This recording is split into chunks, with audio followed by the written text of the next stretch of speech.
আন্দোলন দমনের ক্ষেত্রে আন্দোলনকারীদেরকে একটা ট্যাগ দেওয়া হতো, যেই ট্যাগের অপব্যবহার করে তাদের বিরুদ্ধে ব্যবস্থা নেওয়া যেত। আজকে প্রসিকিউশন আর্গুমেন্টের যে অংশটুকু ছুটে গেছিল আমাদের, বাকি অংশটুকু উপস্থাপন করা হয়েছে। জয়েন্ট ক্রিমিনাল এন্টারপ্রাইজ এর ওপর বক্তব্য দিয়েছেন প্রসিকিউশনের লার্নেড প্রসিকিউটর এবং লার্নেড চিফ প্রসিকিউটর। এরপরে ডিফেন্স তার বক্তব্য শুরু করেছেন। তারা পটভূমির উপর আলোচনা করছেন। পটভূমির উপর আলোচনা করতে গিয়ে তিনি ৭৩ সালের নির্বাচন, রক্ষী বাহিনীর গঠন,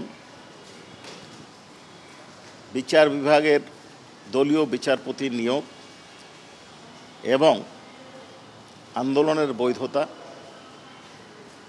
তত্ত্বাবধায়ক সরকার বাতিলের পক্ষে যুক্তি উপস্থাপন করেছেন এবং এগুলার সঠিক যথার্থ মর্মের বক্তব্য রেখেছেন।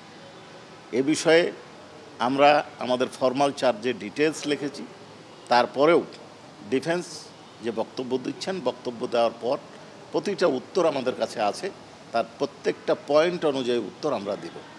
কারণ হচ্ছে যে রক্ষী বাহিনী গঠন করার যে উদ্দেশ্য ওনারা বলছেন, তার মানে এই নয় যে মানুষকে হত্যা করতে হবে। তারপরে ওনারা বলছেন যে তত্ত্বাবধায়ক সরকার আইনানুগ পদ্ধতিতে বাতিল করা হয়েছে, তার মানে এই নয় 400 দিনের পরে জাজমেন্ট দিতে হবে। কেন 400 দিনের পরে জাজমেন্ট হলো? তারপরে ওনারা যে বলছেন যে ৭৩ নির্বাচন সঠিক হয়েছে, তাহলে জলিল সাহেবের যে ব্যালট বাক্স তার স্থানীয় এলাকা থেকে ঢাকায় নিয়ে এসে কেন গণতে হলো? সামগ্রিক উত্তর আমাদের কাছে আছে, রেফারেন্স আছে, উত্তর আপনার আগে দেবো। ট্রাইব্যুনালে একটা বিষয় খুব করে আনেন, এর আগেও কয়েকদিন বলেছেন, আজকেও, যে রাজাকার শব্দটা উনি এইটা নিয়ে অনারেবল ট্রাইব্যুনাল কোর্ট করেছেন। এইখানে যে বিষয়টা কোয়ারি করেছেন অনারেবল ট্রাইব্যুনাল, যে এখানে পক্ষ দুটো, একটা হচ্ছে সরকার, একটা হচ্ছে আন্দোলনকারী। তো আন্দোলনকারীরা কেউ বলেনি যে তারা রাজাকার ছিল। আন্দোলনকারী তো তাদের অধিকার চেয়েছে, কোটা পদ্ধতির সংস্কার। এইখানে মুক্তিযোদ্ধা মহিলা, এখানে কোটা তো অনেকের ছিল, মহিলাদের ছিল, মুক্তিযুদ্ধের ছিল, জেলা কোটা ছিল, উপজাতিদের ছিল, প্রতিবন্ধী কোটা ছিল। এই কোটার যৌক্তিক সংস্কার দাবি করেছিল।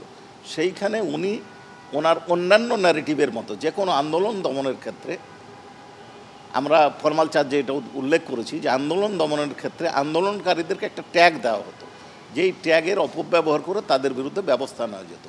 এইটারই উনি সূত্রপাত করেছিলেন আন্দোলনকারীদেরকে রাজাকার ট্যাগ। রাজাকার একটা ঘৃণিত শব্দ। রাজাকার যাদেরকে বলা হয় তাদেরকেই বলা হয় যারা ৭১ সালে পাকিস্তান আর্মির পক্ষে নিয়ে এদেশের লোকজনের উপর অত্যাচার করেছে।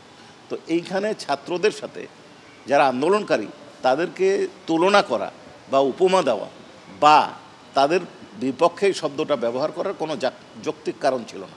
কারণ এই আন্দোলনকারীরা কোনো সময় ওই শব্দ প্রয়োগের আগে বলে নাই যে আমরা রাজাকার বা আমরা রাজাকারের নাতিপুতি বা রাজাকারের বংশধর। কাজেই এই রাজাকার শব্দটা প্রকৃত অর্থে যে গালি হিসাবে এদেরকে ব্যবহার করা।